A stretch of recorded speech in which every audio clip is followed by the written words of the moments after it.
एक गाड़ी जो लाखों लोगों को रोजगार दे सकती है वो कर रहा था महिंद्रा ने। महिंद्रा मैक्सिमो को लॉन्च करके फेब 2010 में। महिंद्रा जहां उसकी गाड़ियां फेमस हो रही थी महिंद्रा बोलेरो पिकअप के नाम पे, बट महिंद्रा ने फर्स्ट टाइम ऐसा कुछ करके दिखाया था जिस जब लॉन्च करी थी उन्होंने 2010 में महिंद्रा मैक्सिमो। आज भी अगर पुराने कस्टमर से पूछा जाए कि आपको सबसे फेवरेट गाड़ी कौन सी, तो महिंद्रा मैक्सिमो का ही नाम लेते हैं। ऐसा क्यों है? क्योंकि महिंद्रा मैक्सिमो में सबसे मोस्ट पावरफुल इंजन था उस टाइम के बेस पे, जहां टाटा एस ब्लोरो पिकअप उसको कंपेयर बिल्कुल नहीं कर सकते, इतना परफेक्ट गाड़ी थी उस टाइम की। अभी महिंद्रा मैक्सिमो के वेरिएंट भी चलते हैं, जैसे सुप्रो के नाम पे जो अपग्रेड BS6 में लेटेस्ट में चल रहे हैं। महिंद्रा जो बोलेरो पिकअप के नाम पे ही फेमस हो रही थी, फर्स्ट टाइम महिंद्रा ने 900 सीसी इंजन के साथ injector base sensor base boss का इसी में इंट्रोड्यूस किया था, जो कि फर्स्ट टाइम था महिंद्रा के लिए। और इसी के साथ स्टार्ट हुआ सेंसर बेस गाड़ियों का सफर। अगर आप किसी भी महिंद्रा मैक्सिमो ओनर से पूछोगे आज तक उनके जैसी कोई गाड़ी बनी है कि नहीं, उनका साफ साफ जवाब होगा बिल्कुल भी नहीं। कि महिंद्रा मैक्सिमो में जो पावर थी वो आज तक किसी भी गाड़ी में नहीं है, तभी तो आज भी महिंद्रा मैक्सिमो सुपरो के नाम से बेची जा रही है। इसीलिए अगर आपको कभी भी किसी ओनर से पूछोगे तो एग्जैक्ट जवाब देगा Mahindra Maximo is the best गाड़ी उस टाइम के बेस में। सो अभी हम दिखाने वाले हैं महिंद्रा मैक्सिमो की वायरिंग, जो कि हम ऑल ओवर इंडिया सप्लाई करते हैं और हमारा काफी ज्यादा एक्सपीरियंस इस लाइन में, क्योंकि हम मैन्युफैक्चर करते हैं टाटा महिंद्रा अशोक लेलैंड इन सब गाड़ियों के लिए वायरिंग हार्नेस हम बनाते हैं कमर्शियल व्हीकल्स के लिए।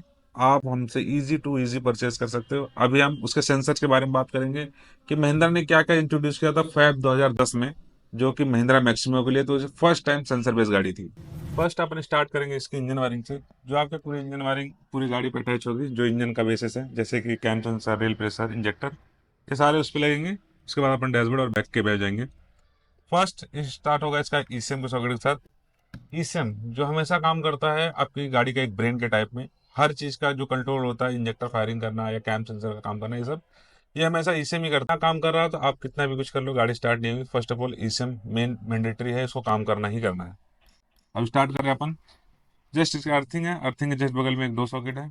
उसके बाद आपके इंजेक्टर हो गए। ये इंजेक्टर 2 सिलेंडर की गाड़ी है, जो फर्स्ट महिंद्रा की थी, 2 सिलेंडर कमर्शियल व्हीकल में 2 सिलेंडर। और इंजेक्टर हमेशा काम करते हैं आपके इंजन पे फायरिंग के लिए, जो ऑयल सप्लाई करते हैं। इंजेक्टर इलेक्ट्रॉनिक का यही काम है, ये सप्लाई करते हैं ऑयल को। अब इसके बाद कूलेंट, जब आप अपनी गाड़ी को ज़्यादा यूज़ कर लेते हो तो जब हीटिंग होती है तो कूलेंट हमेशा अपनी कूलेंट सेंसर जो है वो बताता है ईसीएम को कि अभी इंजन थोड़ा हीट हो रखा है, तो इसको ठंडा करने के लिए ऑटोमेटिक फैन सिस्टम होता है इसमें, जो फैन को चलाता है। कूलेंट के बाद आता है कैम सेंसर। कैम सेंसर हमेशा काम करता है टाइमिंग के लिए कि आपकी गाड़ी प्रॉपर काम कर रही है कि नहीं कर रही। ये हमेशा ईसीयू को सिग्नल भेजता है ग्राउंड के टर्म रूप में कि आपका सब कुछ पोजीशन पे है, बस गाड़ी को स्टार्ट ही करना है। तो ये चीज ये काम करता है। उसके बाद आते हैं अपन रेल प्रेशर पे। रेल प्रेशर ये 3 पिन का है, आपका 2 पिन का भी हो सकता है रेल प्रेशर। तो रेल प्रेशर हमेशा काम करता है ऑयल को आगे बढ़ाने के लिए। जैसे कि ऑयल पीछे से आ रहा है तो इंजेक्टरों में फायर करना है, कितना प्रॉपर जाना चाहिए, ये सब पूरा काम करता है रेल प्रेशर। इसके बाद आता है आपका क्रैंक सेंसर।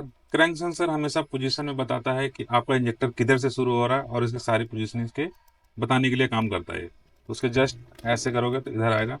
क्रैंक सेंसर के बाद आता है फ्यूल पंप के लिए, जो आपका ऑयल फ्यूल मोटर या फ्यूल पंप जो भी आप इसको बोलते हो, ये काम करता है हमेशा आपका फ्यूल कितनी स्पीड से आगे जा रहा है उसके लिए ही काम करता है। तो ये उसका सॉकेट हो गया। उसके जस्ट ये पूरे सेंसर आपके इंजन के पूरे इंजन को पूरा कंप्लीट करते हैं इस साइड के। अब इधर जाओगे, इधर आपके ये हो गए फ्यूज, एक रिले और एक आपका 60 एम्पियर का फ्यूज। उसके बाद एक ये सॉकेट है। और हाँ, आपको मेन चीज का ध्यान रखना है एक चीज। अगर आप हमसे यहाँ परचेस कर रहे हो सिर्फ इंजन वायरिंग, जैसे कि आपको सिर्फ इंजन का पार्ट चाहिए और कोई सा नीड नहीं है, आपका सिर्फ इंजन वायरिंग में प्रॉब्लम है, तो इंजन वायरिंग भी आप इजी परचेस कर सकते हो, कोई इशू नहीं है इसमें। बट आपका एक चीज़ का ध्यान रखना है कि जब भी आप इसको परचेस कर रहे हो, आपको इस सॉकेट का ध्यान रखना है कि अगर इंजन वायरिंग आप परचेस करें तो आपको इसका फोटो हमें डालना पड़ेगा। इससे डिसाइड होगा कि आपको कौन सी वायरिंग की नीड है, ये यही पता चल जाएगा इससे। तो आप हमें बता सकते हो। और हमें आइडिया नहीं है ऐसा क्यों हुआ है, बट अगर देखोगे आप हर 10 गाड़ी में से एक गाड़ी का अगर इंजन वायरिंग है वो चेंजेस ही होते हैं ऐसे सेम कलर के। बट आप हमें जब भी बताओगे, हमारे पास सारे ही मॉडल्स अवेलेबल हैं, आप हमें बता सकते हो आपको कौन सा वाला चाहिए। अगर आप पूरा सेट ले रहे हो इंजन बैग डैशबोर्ड, तो आपको कुछ की नीड नहीं है, आप इजी परचेस करते हो, बहुत इजी है इसे परचेस करना, आप कहीं भी मंगा सकते हो। तो ये चीज़ हो गया, आप इसका ध्यान रखना। इसी में आपका आता है फैन का एक सॉकेट। जो आपका ऑटोमेटिक फ़ैन है, अगर आपकी गाड़ी में फ़ैन है तो ऑटोमेटिक चलने के लिए, उसके बाद आपके मेन करंट और वो हो गए।